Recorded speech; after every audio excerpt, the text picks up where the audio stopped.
elevating competence over everything else instead of the DEI policies that were pursued by the Biden administration. I think everyone understands that. And Obama. Yes. Both of them. Okay, but Biden much worse, not even a contest. What they've done is just crazy in so many other ways. Trump supporters on Florida's West Coast celebrating after President Trump renames the body of water the Gulf of America. Douglas Kennedy is live on his trip to the Sunshine State. And what'd they tell you, Douglas? Yeah, Bill, naming something has always had a lot of significance, but renaming something may have even more.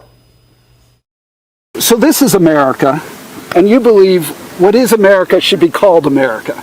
Yes, America is first, and we need to know it's first. In 2020, then Republican state chair for Sarasota, Florida, Terry Angley, successfully forced a local name change from Republican Party to the America First Party. She's now one of many Gulf state residents applauding another America First name change.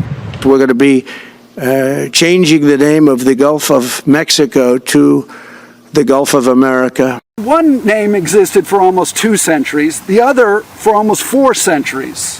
Why change them, and why change them now? Well, we change it now because we have the support to do it. We have a president in the White House, President Trump, who is leading us, who is supporting us to make America first. It's a move that's been met with skepticism from the president of Mexico and derision from late-night comics. Yeah, we have been so concerned about all the scary things that Trump's going to do. We forgot he's also going to do some really stupid things. But this man sees history repeating itself, with nation after nation trying to declare Gulf dominance. So the Spanish controlled this sand, the French were here, the English were here, and then the Americans controlled it. That's right. Whoever controlled the Gulf got free access to the major trade route in the heart of North America, which was the Mississippi River. Jack Davis wrote a Gulf history. He says control of Gulf sand and water has also been at the heart of some of our country's most pivotal events, including Thomas Jefferson's Louisiana Purchase in 1803 and Colonel Andrew Jackson's victories during the War of 1812. And maybe not so ironically, nationalism has often been at play in Gulf politics. That's exactly right, but unfortunately, nationalism has had some significant ecological costs. We've turned the Gulf into a giant oil field. We've overdeveloped this coast. Angley says history is history, and what matters now is sending a message to the future. It's showing our children and our grandchildren who we are, who we were, who we've always been, and who we're going to continue to be. America first. And we need to be first. President Trump intends to make the Pentagon hyper-focused on America's ability to fight on the battlefield, with the new defense secretary, Pete Hegseth, in charge, of course. Senator Tom Cotton, an Iraq and Afghanistan veteran, has grilled military leaders about the detrimental nature of going woke in terms of the readiness of the United States military. We'll speak with him in just a moment. But first, senior White House correspondent Peter Doocy. Hi, Peter. Martha, good afternoon. President Trump does not think that transgender people are mentally or physically stable enough to serve in the U.S. Armed Forces. And this executive order, first reported by the New York Post today, that is going to be signed any minute, makes the case that transition surgeries require recovery and narcotics that could affect somebody's readiness for up to a year. There are more executive orders coming that we fully support on removing DEI inside the Pentagon, reinstating troops who were pushed out because of COVID mandates, Iron Dome for America. This is happening quickly. And as the Secretary of Defense, it's an honor to salute smartly. The very first thing Secretary Hegseth posted to social media after photos of his actual swearing in was this photo, and it had the caption, DOD does not equal DEI. No exceptions, name changes, or delays. Those who do not comply will no longer work here. And that's an attempt to stop managers at federal agencies from reassigning DEI specialists to other offices within the government. And it's all stuff Donald Trump said he would do. He's sort of made these promises. He's keeping those promises, and the American people, I think, broadly support this. And so I think the Democrats would be wise to be a little bit more cooperative. The new Defense Secretary Pete Hegseth mentioned there something about the American Iron Dome. We expect that to be part of one of President Trump's executive orders today or tomorrow. It comes as adversaries experiment with hypersonic technology, and as President Trump is promising to let us all know what was going on with those drones over New Jersey. President Trump's budget office has rescinded an order freezing spending on federal grants. It's been in the headlines for 24/7. Let's go to Jackie Heinrich because she's got some clarification now for us at the White House. Hey, Jackie. Hey, good afternoon to you, Shannon. So some background on this. Yesterday, when we all heard about this memo that ordered OMB to freeze these federal funds, there was a lot of confusion over what applied, and the question a lot of us had was, why didn't they just do the review of what was in fact at odds with the president's executive orders on things like ending DEI and unleashing American energy before they imposed a freeze that led to some confusion across agencies? After the judge issued an injunction which basically barred OMB from talking to agency heads about what in fact was impacted, the administration decided to rescind that memo, which now allows that communication to continue. So it doesn't mean that the freeze on funds that are impacted by these executive orders is undone. The freeze, in fact, will continue on things, on funds that are impacted by EOs, on ending DEI, unleashing American energy, re-evaluating U.S. interests in some non-governmental organizations and foreign aid. That will all continue, but the freeze is not happening in the interim while that review is happening. So we got a statement from Caroline Levitt. I want to read it for you. It says, in light of the injunction, OMB has rescinded the memo to end any confusion on federal policy created by the court ruling and dishonest media coverage. The executive orders issued by the president on funding reviews remain in full force and effect and will be rigorously implemented by all agencies and departments. This action should effectively end the court case and allow the government to focus on enforcing the president's orders on controlling federal spending. In the coming weeks and months, more executive action will continue to end the egregious waste on federal funding. So, dialing back to what we talked about yesterday, Caroline Levitt said in the briefing that this was targeted at things like the $50 million that went to, she said, condoms in Gaza. Initiatives like that are still subject to this freeze.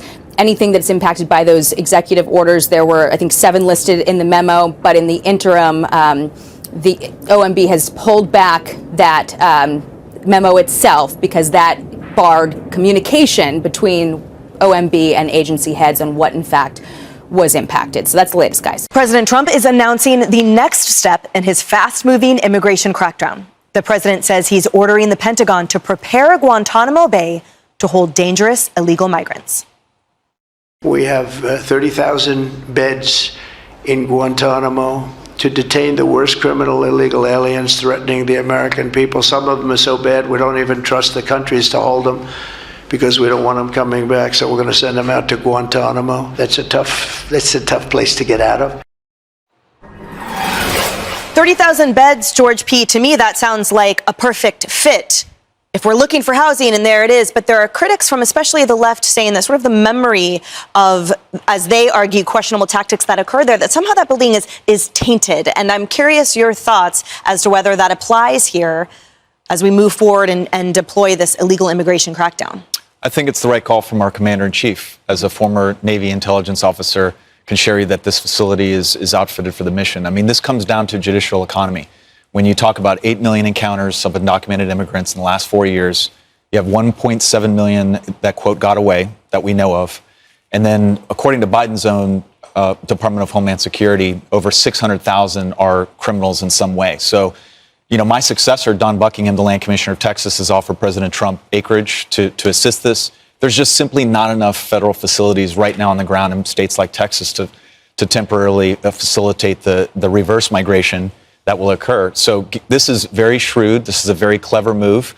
I think Gitmo is a perfect location, and it's already been described as being a transit facility to move migrants back to these to the countries of origin, while we resurrect the executive orders that help to secure our border, which we desperately need in a state like Texas. And Kaylee, last time I checked, Gitmo actually gives 3 square meals a day, and people who stay there enjoy probably a lot better treatment than a lot of people do, like homeless vets here on the street and the like. So the arguments we read, especially in briefs coming out of those people, apparently it's not 5 stars. As a taxpayer, I would rather have Gitmo open with 30,000 beds than the Hotel Roosevelt being taken over on 42nd Street and all of the other high-starred hotels here in New York City. Yeah, great point. I mean, MS-13 and Trin de Aragua, I hope they have a great time at Guantanamo Bay. You get the 3 meals, treated better than homeless veterans. Great point. And, I just want to quickly focus on the shameful legacy of Guantanamo Bay from the left. Trump closed an office to reduce the prisoners at Guantanamo Bay, which we know most were hardened terrorists. Biden reopened it. He sent people from Guantanamo to other countries. He has a shameful plea deal on his watch with Khalid Sheikh Mohammed, the architect of 9/11. Lloyd Austin found out about it and said it happened under the radar, I'm paraphrasing him, and tried to reverse it, despite this being publicly negotiated for 2 years. So this is the shameful history of Guantanamo Bay, where we give leeway to terrorists. So let's bring it back to life and put people like the killer of Laken Riley in this place, or individuals, and there are far too many of them that are like him. Sounds like a great idea to me. Well, and I'll just also note there's nothing unprecedented or unusual about sending illegal migrants to Guantanamo Bay. There's always been an operational migrant operations center in the prison, and it's a separate area than the place where the terrorists are held, obviously. Trump is just trying to make sure that it's operating at full capacity again. And actually, under the Clinton administration sent 45,000 illegal immigrants to Guantanamo Bay to be detained for the purpose of deportation. So there's nothing new about it. There's nothing cruel about it. This is simply what the federal government has to do. Well, in that Venn diagram, Leslie, there's actually many on the terror watch list that are also illegal immigrants pouring over. So I argue keep them in that same wing. Well, it was originally the maximum capacity when we had, alleged terrorists staying there. I say alleged because some were released and found to be drivers and things with guns against their head. 780 maximum. I do get concerned when I hear numbers like 30,000. Look, I'm a Democrat. I am all in favor of deporting criminals, illegal criminals, violent criminals. Absolutely. But when you're looking at a lot of people who also voted for this administration to cut cost, this is not a cost-cutting measure.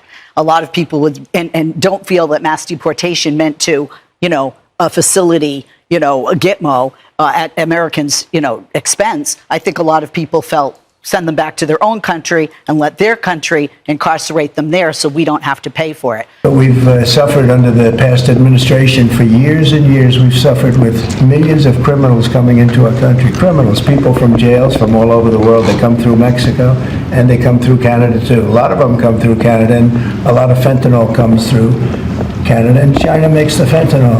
China makes the fentanyl, gives it to Mexico, puts it through Canada, puts it through different places, mostly Mexico, but also a lot through Canada. And so all three haven't treated us very well.